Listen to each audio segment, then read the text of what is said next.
Today we're diving into one of the most intense family feuds in history. We're talking about a powerful king who's brought to the very edge of ruin by a coup. But here's the twist. The rival leading the charge isn't some foreign enemy or political opponent, it's his own son, Absalom, who decided it was his time to take the throne. I mean, just think about that.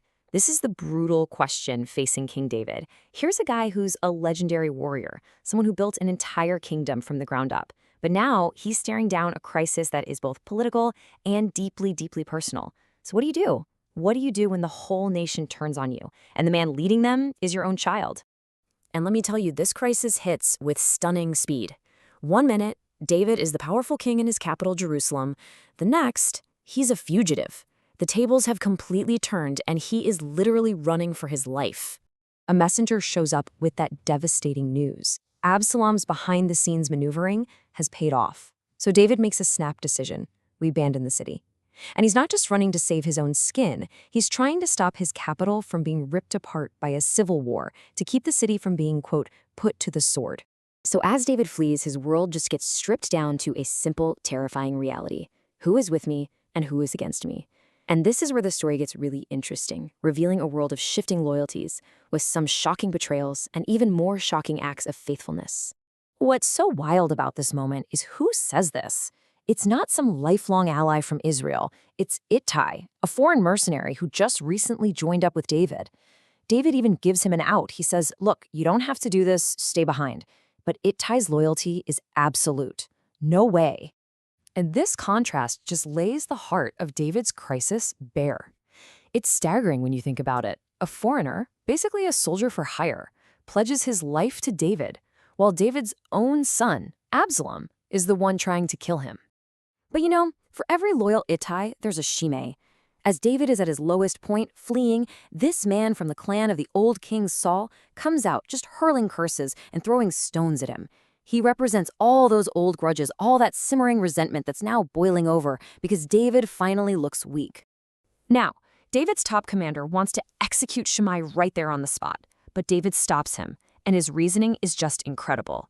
In this moment of profound humility, he basically says, leave him alone. He sees this humiliation not just as some random attack, but maybe, just maybe, as part of God's plan, a punishment for his own past sins that he has to endure. But here's a crucial point. David isn't just passively accepting his fate. No. While he's submitting to a higher will, he is also a brilliant strategist. His first move isn't just to run, it's to plant assets. He tells his loyal priests to go back into Jerusalem and become his eyes and ears inside the occupied city. Now, this spy network is just the beginning of an even more audacious plan. See, David isn't just going to get information from the outside, he's going to plant a mole right next to his son inside the enemy's inner circle.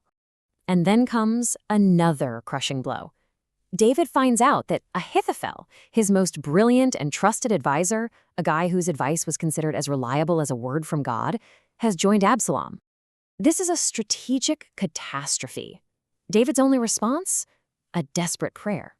And almost instantly, as if on cue, an opportunity appears. David's loyal friend Hushai shows up. David sees the answer to his prayer, but he knows it requires bold, risky action. He tells Hushai, don't come with me, go back, pretend to defect, and become a double agent with one single mission. Defeat Ahithophel's advice from the inside.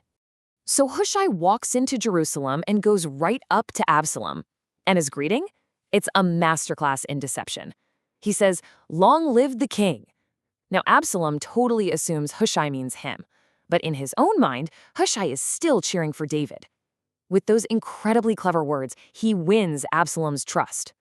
So this sets the stage for the story's climax. And it's not a battle of swords, it's a battle of wits. You have two counselors, one brilliant and one cunning, and they're about to present their plans. The fate of the entire kingdom hangs on which one Absalom chooses. Yeah, forget the battlefield for a moment.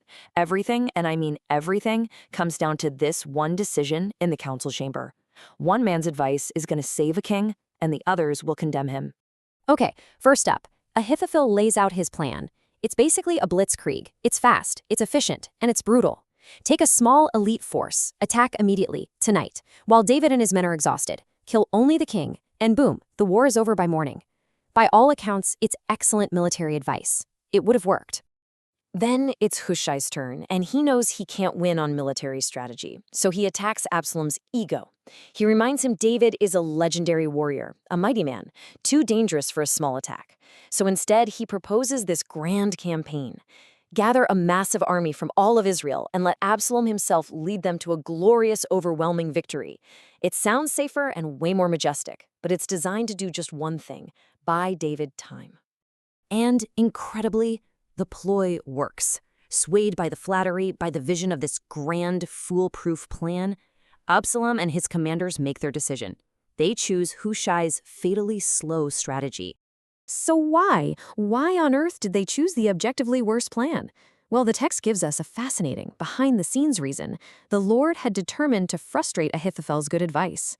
David's prayer was answered, not by a bolt of lightning, but through the cunning words of his loyal friend. Okay, so the bad advice has been chosen. But David is still in mortal danger. He doesn't know any of this yet. Now, the second part of David's plan has to kick in. The spy network has got to get this vital intelligence to him before it's too late. And this next part just shows you the insane risks involved. Think about this chain of communication. The message goes from Hushai to the priests to a servant girl who then takes it to the messengers waiting outside the city, but they get spotted. A chase starts, they have to hide in a well, and a quick-thinking woman misdirects pursuers. This entire chain of incredibly brave people holds, and the message gets through.